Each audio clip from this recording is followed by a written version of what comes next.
district hospitals aron palambuon ang yang healthcare services ug isa ka ang pasilidad hangtod na sa level 2. Dako usab nga bahin sa pundo ang i-allocate ngadto sa infrastructure projects nga mobalor tanan-tanan og 1.45 billion pesos. Gamiton kini aron simentuhan ng karsada, slope protection ug uban pa. More or less even ato ang distribution ani sa atong budget, no, infrastructure and healthcare. Because we don't want to focus solely on infrastructure niya atong mga hospital, gubot kaayo.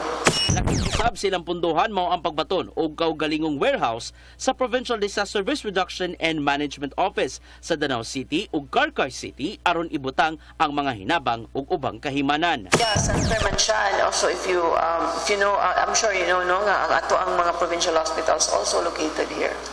No, so atong mga component CPs. Sa habag-usab sa Cebu City, nagkasabot sila Mayor Nestor Archival, department heads ug ubang opisyal nga himuong skin and bone ang pundong gamiton sunod tuig.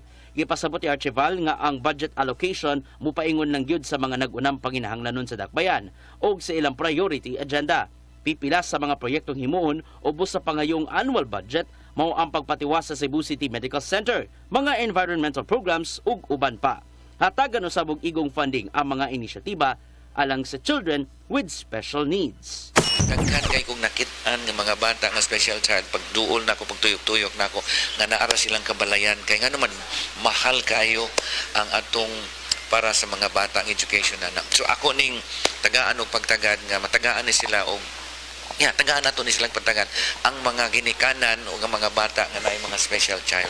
Wala pa nihatag og pagbana-bana sa pundong pangayo. Burst of thousands of flowers and siya nga dili mausban ang dakong budget kag gipangayo sa nang-aging mga tuig. We have to use the skin and bone kanang unahon nato pagtan-aw ug unsa man gyoy gamitonon nga necessity. So we start from that. So ang budget will never go as high as 15 billion. Di yun na maabot na. Navarro, CCTN News.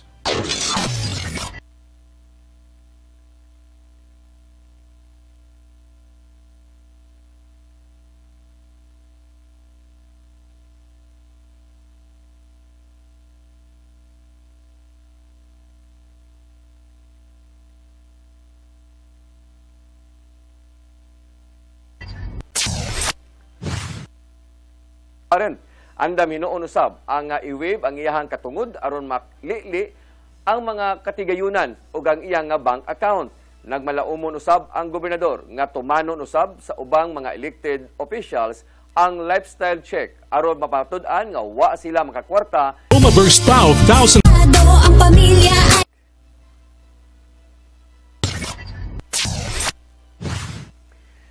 Gipaubos na sa La Nina Alert ang pipila ka mga posible kini nga mulungtad hangtod sa sayong bahin sa tuig 2026.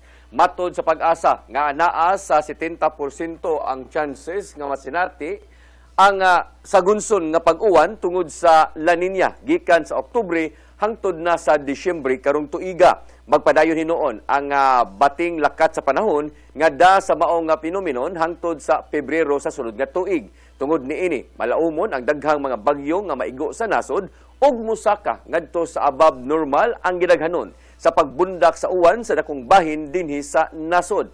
Mahinumduman ang pag-asa kung mipahinumdom ang pag-asa ngadto sa mga hingtungdang buhatan sa gobyerno ug katawhan nga bantayan kanunay ang weather advisories ug buhaton ang precautionary measures.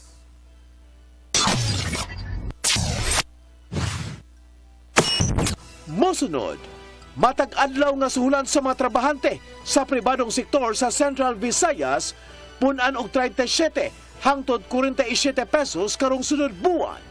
Kana og daghan pa mga balita sa pagbalik sa Sayre 47.